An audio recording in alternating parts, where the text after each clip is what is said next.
We're live. What do, everybody? Jacob, Donovan, Miami Dolphins Syndicate.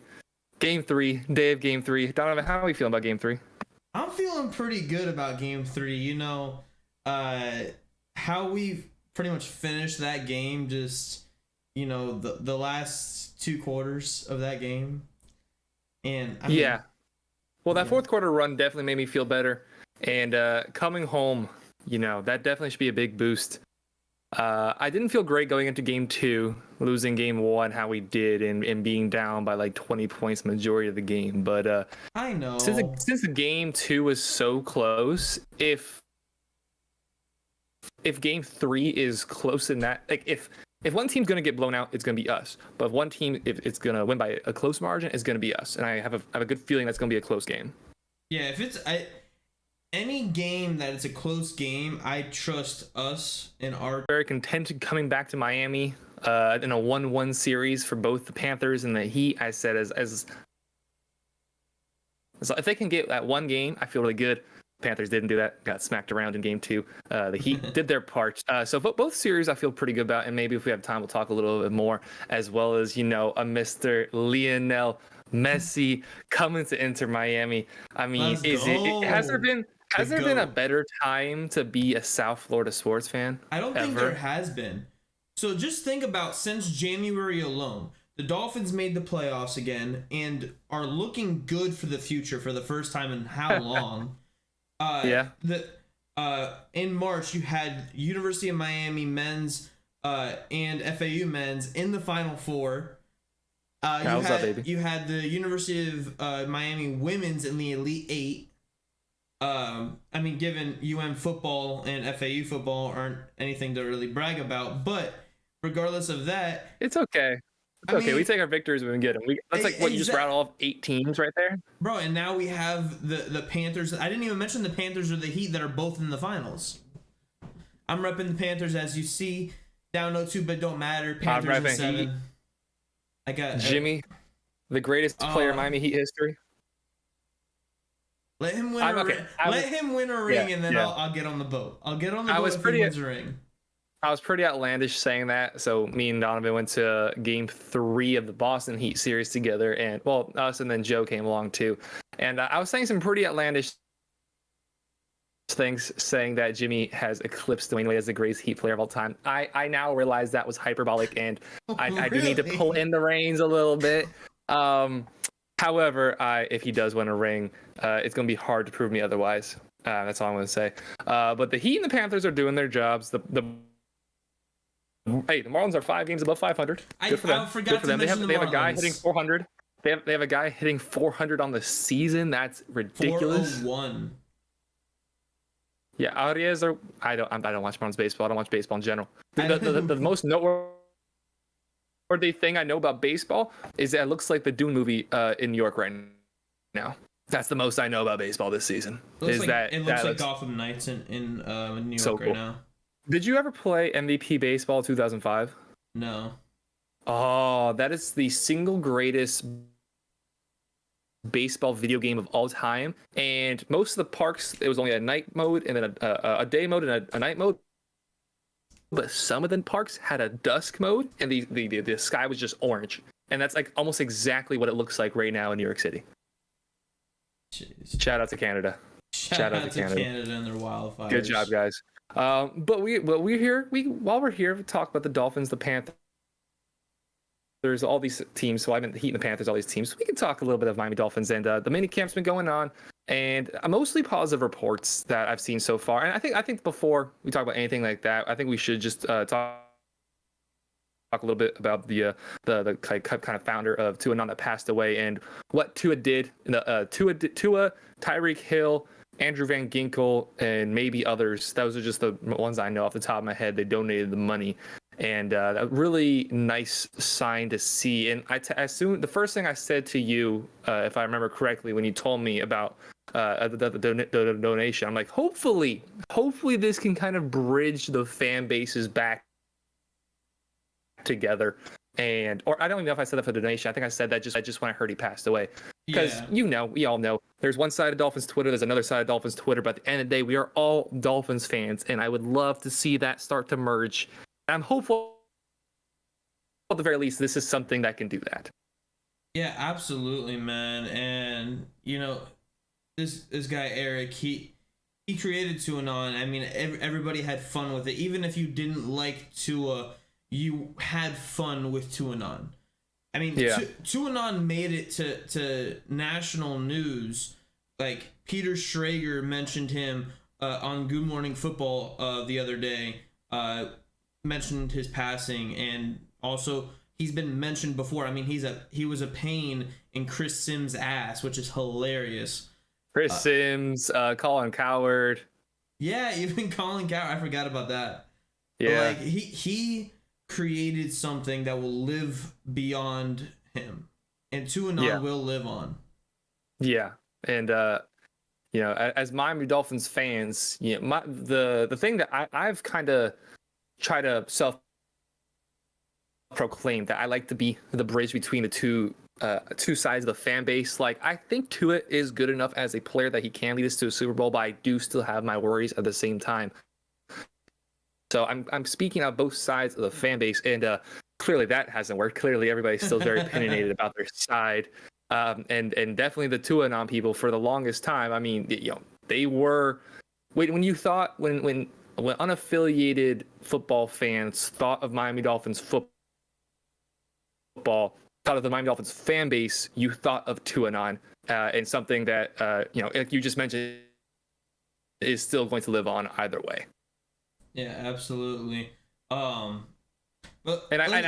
hope, and let me say, I hope Tua's play ends up out where Tuanon is just the Miami Dolphins fan base. I hope Tuanon's right. I hope the side that Tuanon is, and that Tua is this glorious football player that side of the fan base thinks he is, because that would make life so much easier. Hey man, or that he sucks enough to get Caleb Williams. One of the two. Sucks, where we could score enough. If we score like 18 points a game or whatever, we would be like 11-6 or something. Yeah, I think there's team is. There's so much talent around the team that no matter what, they will find a way to win games. Like, you look at teams like the Arizona Cardinals, the Washington Commanders, Tampa Bay Buccaneers. Those are three teams that are without a doubt going to be in the Caleb Williams sweepstakes, going to be in the Drake May sweepstakes, just because they're that bad, and they're that bad at the quarterback position. I mean, even Arizona, Kyler Murray's not necessarily that bad. Who knows how long he's out for? And I really don't think if they're in a position to take Caleb Williams, they're going to want to stick with Kyler Murray. The head case that I see us being that bad unless we have literally 53 men get injured. Yeah, it'll be insane. Really, that'd be unfortunate. That'd be very unfortunate. Our depth is good, and I mean, even last year we had 6 corners go down, and our depth was still good. Yeah. Like, and sorry guys for the buffering. It appears I'm experiencing some Wi-Fi issues, so I apologize for the buffer. Is it raining over there? Not currently, but you keep going in and out, and then I have my stream saying that oh boy, it's buffering. So wow. I hear everything that you say, but like it'll like pause you and then it'll start you back up again. All right. It is what it is. It'll like speed you up. Like, so what you say in like 2 seconds will get to me in like 1 second, kind of thing. Well, hopefully we're not ear raping everybody that's listening along. If there is anybody listening along, watching along right now, make sure to hit that like button, hit subscribe down there, get involved in the chat. Let us know what you think. But Dolphins Minicamp's been going on for a little bit, and we made the video yesterday talking about Connor Williams. He's holding out, and Zach Zeeler missed it, I think, for personal reasons. So there's nothing going on there. Yeah. But I guess that's where we can start with the Minicamp discussion. Is Connor Williams. I think it's fair to say that he was the most reliable offensive lineman last year. The only real thing that was a worry of mine was the fact that sometimes 10 feet over to his head. And, that is a problem as a center. However, he was healthy throughout the season. I never left a game thinking, wow, Connor Williams was bad. He was consistent. Yeah. He was good. He was good at his position, a position that he just learned out how to play. I believe. And now he enters this season 1 year left on his contract. Yeah, I believe that, he was the fourth highest rated center or something like that after last year. And his contract, I mean, given you sign a 2-year contract, you hope to get an extension after one, but I don't know if I agree with him holding out. Like, I understand because I understand players holding out to get their money and whatnot, but if you were gonna do that, why not sign a 1-year contract? Why sign a 2-year? If you believe that you're gonna be that good, why not sign that 1-year deal, get your money, and then go get paid? Like, I don't think that's a realistic ask, especially if somebody on the offensive line. Mike McDaniel doesn't seem to be too worried though. Like, he spoke about it, kind of joked about it. Like, he's not worried. So I know we just got that influx of money from the Byron Jones thing. I know our front office is trying to see what Dalvin Cook's situation is going to be like. So we still have to sign Cam Smith, and we still have to extend Christian Wilkins, which can actually save us money this year. Extend Zach Sealer, or not extend it, but we can possibly extend Connor Williams as well, extend Robert Hunt. Like, those are all guys that we need to extend, and we just got the money now, so we'll see what happens with that. Yeah, so there's 13.6 of it, I believe, it's available this offseason. And what we've seen from the Dolphins is, excuse me, is they're, for one, not afraid to spend any money. That is not a worry. They have not been cheap, and say what you want about our ownership group, they're willing to spend money. At the very least, they're willing to spend money. So I do believe this will get done. I do want to say I disagree with your mindset of he should have just signed a 1-year deal, especially at the offensive line position where it's so easy to get hurt, and then being that big, having to be so big but also be so nimble and be able to move on your feet. Your health is everything as an offensive lineman, and you can't take that risk on a 1-year deal. I do believe his play has warranted an extension, as well as the fact he's 26 years old. I can't think of any injuries he had last season, and I know I didn't follow him too much when I was a Cowboy, but I as far as I'm aware, he has zero reputation as an injury-prone player. He was the one single consistency that we have in the offensive line, the only one, whether it be play or injury status. He was the only one that every single week you could rely on. He's 26 years old. I'd be very comfortable, more than comfortable. I'd be very happy if we were to give him a 2-year extension, a 3-year extension. But I would even consider giving him a 4-year extension. Now, maybe that's a little hyperbolic because things happen when the time he turned 30 years old. But the play he showed last year, the consistency, the ability to stay on the field, I feel very comfortable giving him that contract. So he knows this too. He knows how he played last year. He knows his worth. It's the way of the game now. If you want money, you kind of have to speak up and do something that ruffles feathers and makes the situation a little bit uncomfortable. And more often than not, it does result in you getting what you want. I mean, we saw what X did. He requested a trade not long ago, and he's back-to-back off seasons. Hey, what's up, Hank? What's up, he did it guys? Where is everyone? Back-to-back off seasons. Hank, I'll take full responsibility for the last 2 weeks of us not being live. That's on me. Yeah, because you're ugly. I am very handsome. Thank you very much. You're the ugly one. Yeah. Is your date on Friday, agree? Yes, she actually called me handsome. Thank you. Okay. Okay, that's the most important part, I guess. Exactly. But yeah, so we're here discussing Dolphins minicamp along with some Panthers, Heat, everything else in between. Yeah, they know that it's the title we're talking. Yeah. About already. Yeah. Whatever. Back-to-back off seasons of X for holding out, requesting a trade. I don't think he held out. I don't think he held out last off season. It's when he requested a trade, he signed an extension. No, it wasn't last off season. It was the previous 2 off seasons. Okay, whatever he did. So he did something to try to get paid, basically. Yeah. So what he did the first time he requested a trade, then the next off season So when he requested the trade, when he signed that extension, he signed it in good faith with Chris Greer to be like, hey, look, we'll get you right next offseason. We'll pay you a little bit more, but this is what we can do right now. And that's what they did. And then he ended up getting his second extension the following year.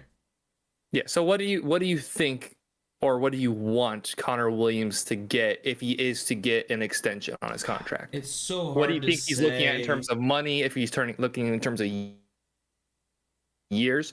So I'll go first. He's currently making a little over, just on his base contract, he's making a little bit over $6 million. It's around $7.5 million with everything included. That's why he made the same thing last year. It wasn't really a broken up contract. So he's a 7.5 year man right now. I'd have to say that's going to go up. And as much as it sucks, you only pay so much money. If you can get somebody who's that consistent, that good on the offensive line, especially a team like the Dolphins, that is the one thing we have not had in God knows how long. You finally have it, and you got it through free agency. Dumb luck that the Cowboys let him walk in the first place. You got him in free agency. He wasn't a drafted player. He wasn't somebody you went out and traded for. He was just on the streets. You were able to pick him up, and day one he walked in everything outside of setting the ball 17 yards into the backfield every now and then. He's been a very good center. He's argued the best center in our division last year. I think what we're looking at from him is probably going to be a 2-year extension, a 2-year deal. He's at 7.5, everything considered right now. I think we're looking between $11 or $12 million if he does sign that per year. So like a 2-year, $25 million deal. I can see how, and I'd also be okay with. See, realistically, I think that is a solid contract. I think that that would appease almost everyone. Now, I think he would demand a little bit more in free agency. I think in free agency he would get somewhere around 14 to 15 million, because like you said, regardless of throwing the snaps over to his head every once in a while, which did happen, he was the 4th best rated center in the NFL. So definitely the best in our division, and 4th best in the NFL. That you don't really find those guys in free agency, especially being as consistent as he is. And we transferred him from left guard to center. So yeah, that was his first year since high school at center.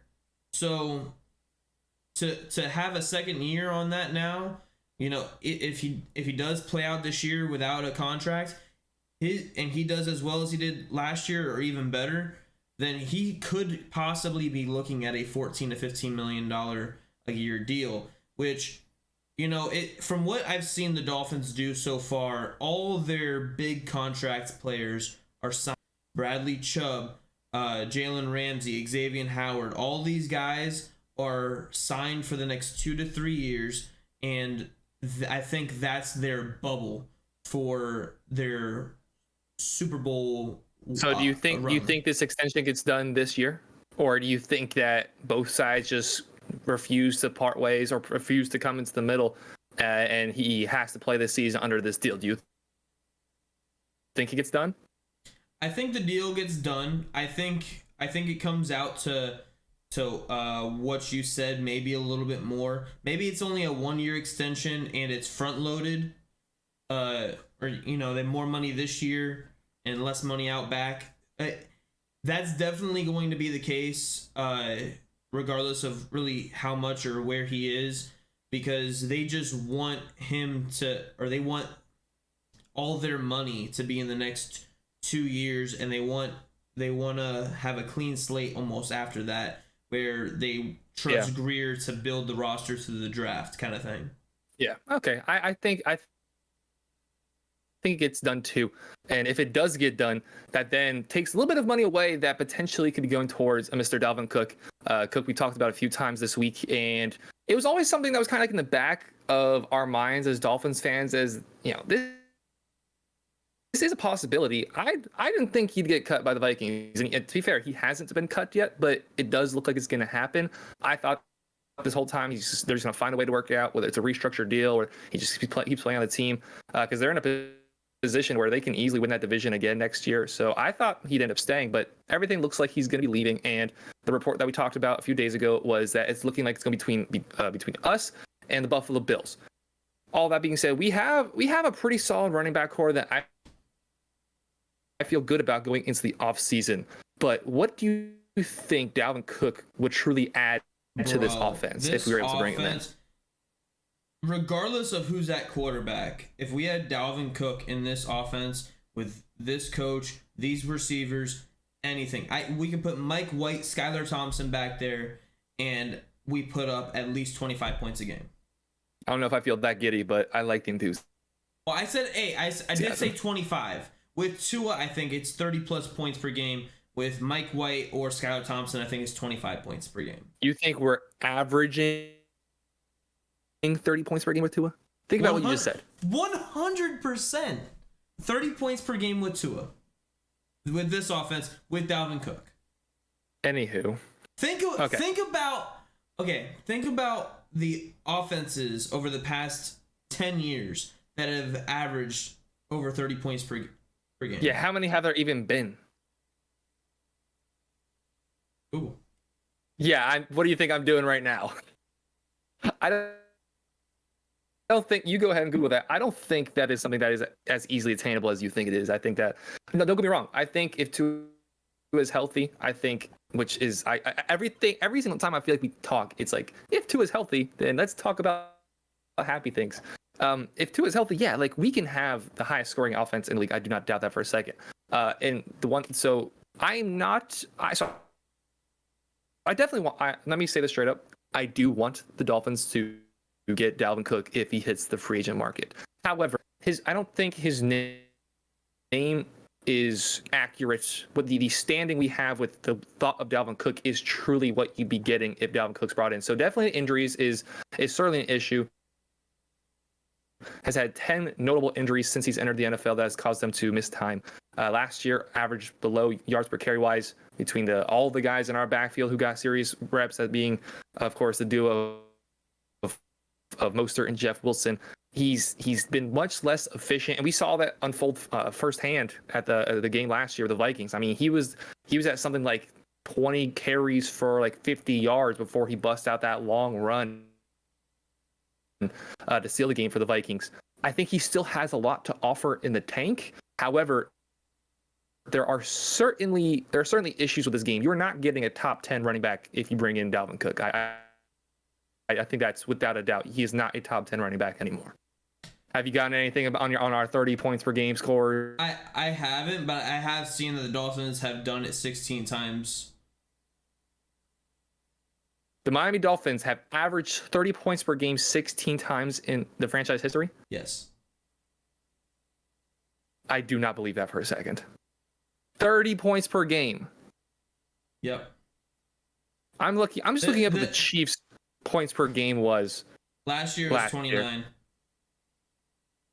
So the Chiefs were 29 points per game. Nobody got above 30 points per game last year. The closest was the Chiefs, and then Philly, 0.1 behind them. And those offenses have quarterbacks that are a lot more dynamic than Tua is. Even though I just got done saying, more dynamic offense.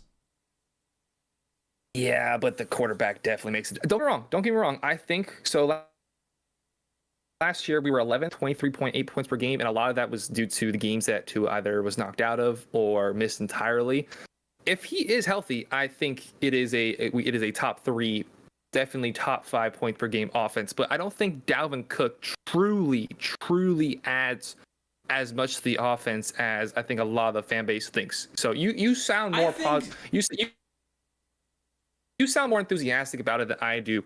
Why? What really sets him apart from what we already have?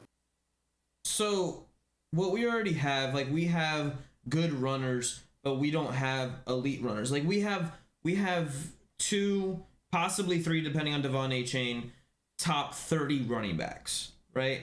Like, true runners. I'm not talking about pass catchers. I'm not talking about overall. I'm talking about between the tackles, running, even sometimes getting it outside the tackles, but just strictly running the ball. Top 30 running backs. Definitely 2, possibly 3. So I know you're rolling your eyes over there. You word ways in just such weird ways, bro. Like you word things that to a point that like the other person's just sitting there like I don't even know how to argue that because you just say something so specific that I don't even know what my rebuttal would be. Like you just say things that can't really be argued because nobody knows what you mean by that. I mean, I think they're top 40 running backs overall on position alone, but because that's a weird stat though. But they can't pass catch. Name me the 38th ranked running back right now. The 38th ranked running back? Yeah. Damian Harris. Damian Harris is certainly above 38. I don't think he's that great, but he's certainly above 38. Damian Harris is probably around 28. I was just talking out of my ass on that one, but I like usual. Not like usual, but if I actually went through it, I could definitely name, the running backs. Yes. But tell me about what just give me something about Dalvin Cook that he really elevates the offense. Dalvin Cook is easily a better runner in between the tackles than Mostert or Wilson. He's 100% the best pass catching running back that we will have. And that just allows for a solid target that Tua can go to check down. How many times did I just absolutely lose my mind that Tua never checked down last year? And when he did, you have Jeff Wilson Jr. Tripping on the freaking 25-yard line. And it led to an interception. We never checked the ball down last year, and that hurt us in the games against good defenses. We didn't check down. That certainly did. I don't think that's a matter of the personnel, though. I think that was a matter of coaching decisions.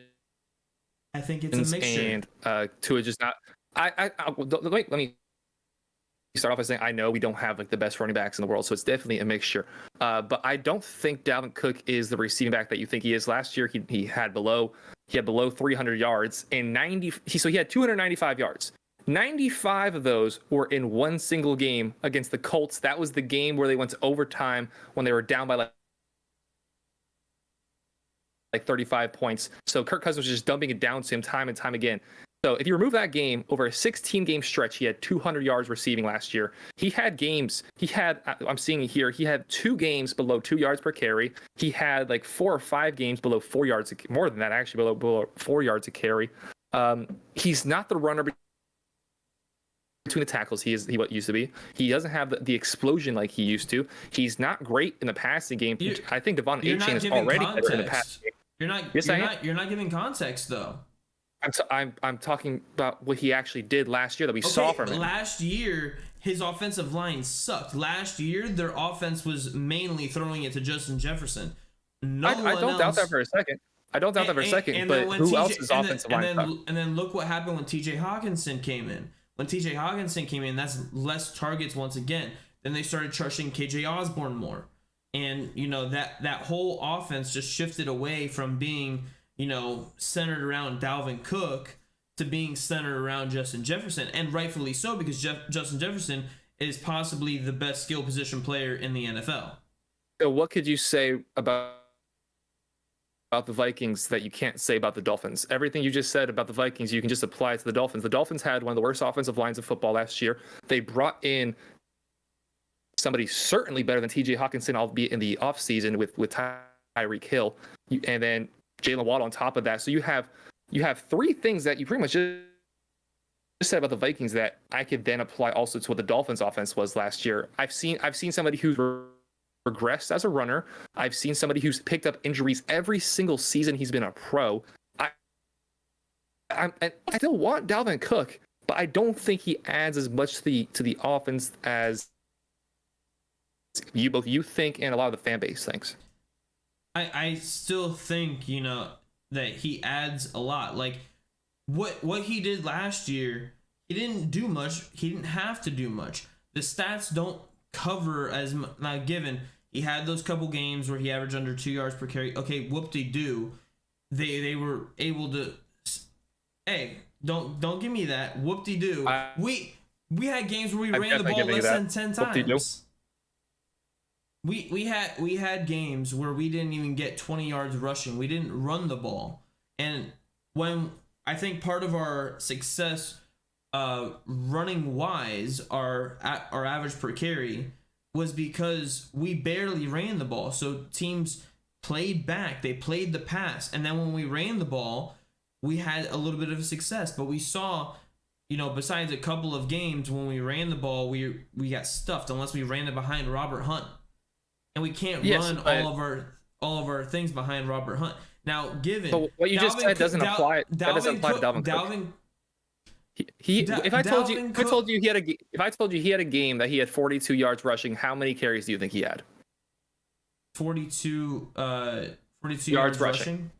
Yes. How many carries do you think he had? 15. 22. Okay. So that doesn't apply to him. They were going to him. They were giving the ball to him, handing it off. Okay. So I'm saying that doesn't apply to what you're saying. It does apply to what I'm saying, though. Not at all. How does it apply to what you're saying? You're saying that what we did was because of a lack of volume. So you're saying he got volume. You're saying that he's not really going to add anything to this offense because we already have runners of the same caliber on this offense, like pure runners of the same caliber on this offense, but because he had regressed. But I don't think his regression last year stat wise was really due to due to him. I think it was due to the lack of offensive line help there, versus over here I think our running backs got a little bit of a boost from our actual lack of running the ball. So I think that kind of levels it out a little bit to where Dalvin Cook is still, once again, he's more shifty. Like, yeah, he has his injury concerns. So does Mostert. So does Jeff Wilson Jr. Like, yeah, and again, with all that being said, I still want him, and I think he could add something to the offense. I don't think it's quite as much as people think. But speaking of a person who is not currently on the Dolphins, I'd like to talk about people that are on the Dolphins and something that's going to be something that we watched throughout the entire offseason, and that's who the what? Oh, I didn't see what he said. I'd like to talk about something that we are going to be watching all offseason, and even when season starts, I don't think we're going to have a clear-cut answer as to who this is going to be, and that's who is going to be the wide receiver 3. So, guys, not named Tyreek Hill or Jalen Waddle, we have at the wide receiver position. Still somehow Cedric Wilson. God knows how he's still on the team. Robbie Anderson, Braxton Berrios, Eric Azukama, River Craycraft. Am I missing anybody? Braylon Sanders, Davis. Okay, yeah, those guys, that doesn't matter because they're definitely not going to end up as the wide receiver 3. But there's a bunch of options that are in this little bubble of. They're all probably, like, if you gave them Madden ratings, they're all probably a very similar range. Right now, as things stand in going on the offseason, there's nobody that is claiming that spot. But from things we've heard about, and just honestly, even can be a little bit personal opinion, who do you think is going to end up as the wide receiver 3 / who do you want to end up as the wide receiver 3? Hello? I'm here. I'm gonna write it down for you. Oh boy! And I'm making you guess it. You're gonna make me guess what your wide receiver 3 is? Yes. Well, I think we have the same answer, especially knowing some things you've argued about other players. Okay. So I think before you write anything down, I think it's gonna be Eric Azukama. Yeah, it's Eric Azukama, isn't it? Easy. I can't read. Oh, geez, I can barely read that. Yeah. So my reasoning, I think we're going. That can be like the first thing we've agreed on all episode. Hey, it's a miracle. And the thing that was just 6'3", 6'4". He's not necessarily the speed guy that we have in the other two guys, but quite frankly, nobody else in the NFL is the speed guy that Tyreek Hill and Jalen Waddle are. And it was certainly, to put it kindly, a unflattering season that he had last year with the Miami Dolphins. Really only made a handful of appearances. Did he even have a singular catch? And I'm sure you remember how I was talking about him last year, saying like, look, if he's not on the field clearly he's not good enough to be on the field because there was times where the offense was lacking something, or B, there was other guys on the field that I'm like, how is this guy better than Eric Ezukanma? So there was concerns for me last season of him not being on the field, but so far, everything that's been said about him in camp so far seems to be good, and I really hope he ends up being as our third guy. I really hope so too, and everything, like you said again, everything I've heard about him in camp so far, especially today, was absolutely great. Now, given I've heard the similar things about Chosen, Robbie Anderson. By the way, Robert Anderson. Robert. So, by the way, he's wearing Chosen on the back of his jersey. So apparently his name is Robbie Chosen. Robbie Chosen. So yeah. Dude has 6 brain cells. But supposedly he's been very hard at work. I still think he ends up as like wide receiver 4 or 5. I think he's right there. On the Seahawks. On the Seahawks. I don't think I think he gets cut. He's been playing a lot with the first team, which is the only reason that I think he stays on the team somehow. He's on a really team-friendly deal. So, like... Yeah, because he's not good. No, he's on a team-friendly deal because he wants to be a Miami Dolphin. Like Braylon Sanders... Braylon Sanders, I'm sure, is on a team-friendly deal because he's not that good. Braylon Sanders, I really like his ceiling, but his floor, his floor is the floor.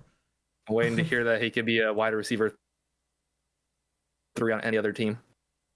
No, he could definitely be on roster on like 5 teams, but I wouldn't say. Oh boy, in the Canadian Football League. No, I said on roster. I didn't even say what freaking position. So give me a break here. No, that's the one thing I won't ever give you as a break. That's simply not allowed over here. I do like Braylon Sanders, even though he dropped that wide open touchdown pass from Tua last year. Yeah, him and Tanner Connor got to go. Bro, Tanner Connor missed like the entire season with a concussion. I don't want to hear that. And then when he played, he was horrible. He didn't play. Yes, he did.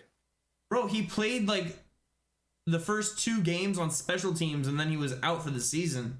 Am I thinking of a different short white tight end that we had out there last year? It wasn't Shaheen. I know for sure. Shaheen didn't play last year.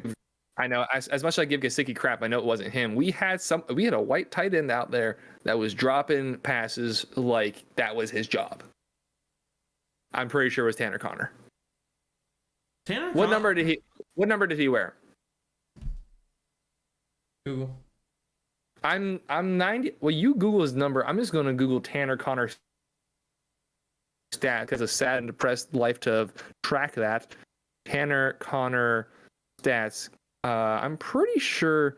Okay, well, he had 0 catches, so that's that. I don't even know if he had any games played. I don't know if it'll say it. He did. Yes, it was. No, it was Tanner Connor. Because he played 5 different games. He played at the end of the season. He played 5 weeks in a row. He played 3 weeks. He played 5 weeks. Yeah, he played 5 weeks in a row. Actually, he might have played more games than that. That's just the last 5, I think. He played against Cleveland, Houston, San Francisco, the Chargers, and Buffalo. But that might just be listed as listed as recent games. I remember in Buffalo, he had 3 targets. I think all of them were drops. I remember in Buffalo, the Buffalo home game is when he got knocked out on kick return. Well, I mean, he wasn't much better before that. I think it was Buffalo early on in the season, if I'm not right. Did you know that he was also a wide receiver converted tight end? I found that out in an article. Well, he's not about good at Elijah anything, Higgins. as we're finding out. I found that out in an article about Elijah Higgins. They're like, oh yeah, the Dolphins are going to do the same thing with Elijah Higgins as they did with Tanner Connor last year. And I'm like, wait, what? Tanner Connor wasn't already. So what we're determining is that Tanner Connor is just not good at any football position. No, he's good at special teams. I mean, good at getting knocked out, but he's good at special teams. I mean, you could dumb luck tackle somebody on special teams. Okay, but I mean, you do have like Justin Bethel is our special teams ace. Keon Cross. Oh my God, I can't even say the name. Keon Crossan is our special. He's still on a team, right? He's technically still on a team. Yes. Am I? Yes. He's Keon Crossan's still on the team, guys. Just in case you forgot. If you guys don't know already, I'll defend Igbo to the end of the earth, but Keon Crossan can go fuck. Just go. Go away, bro. I'll go get the U-Haul. I'll drive him to wherever he wants to go. As long as it's not the Dolphins stadium. I don't want to ever. I'll leave him at the build site for the Jags' new stadium. No, you know who's been looking good in certainly more ways than one? That's a Mr. Jalen Phillips. Dude's a hunk out, bro. There.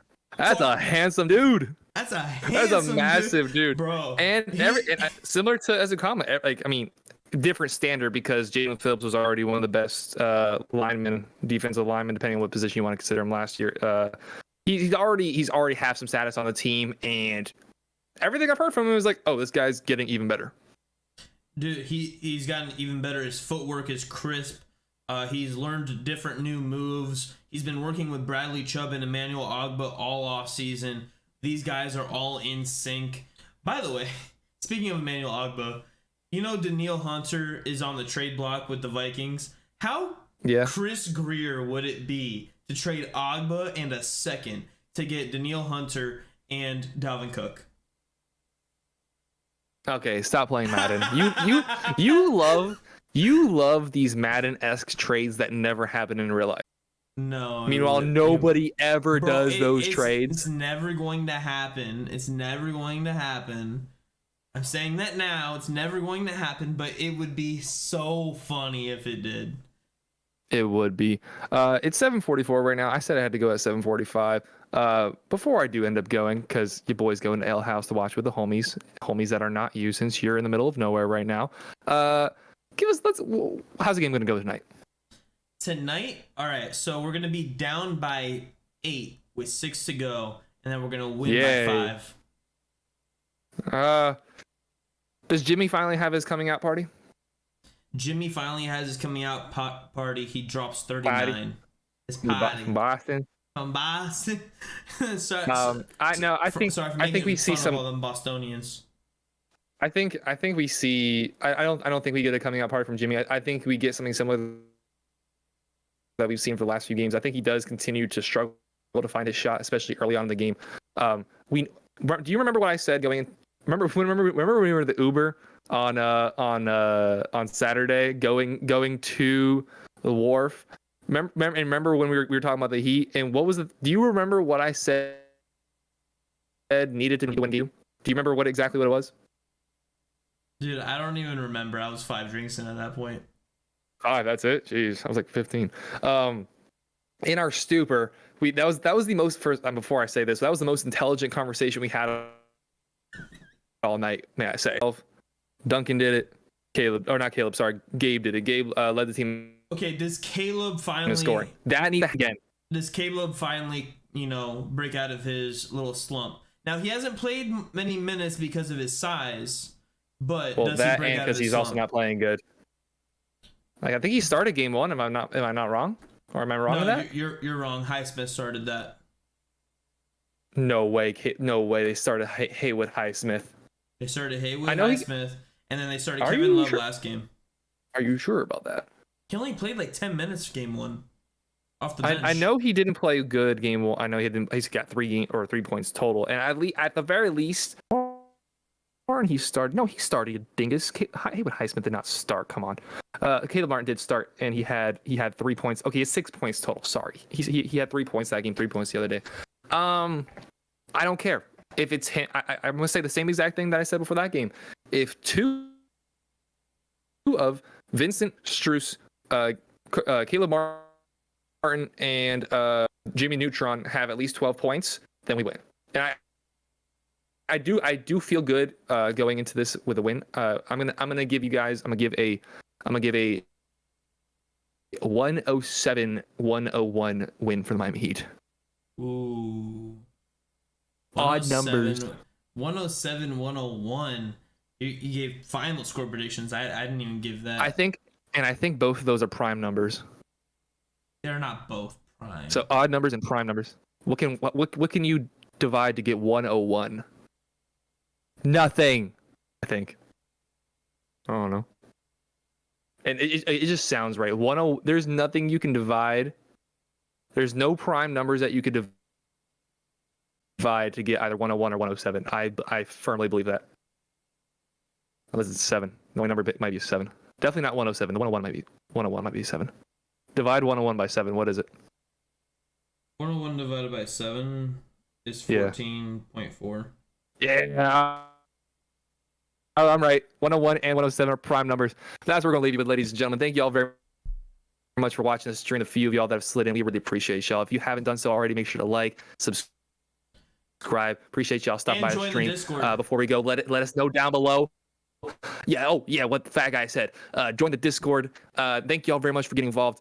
Go check out some of our other stuff. You have about 45 minutes before the game starts. We appreciate y'all stopping by.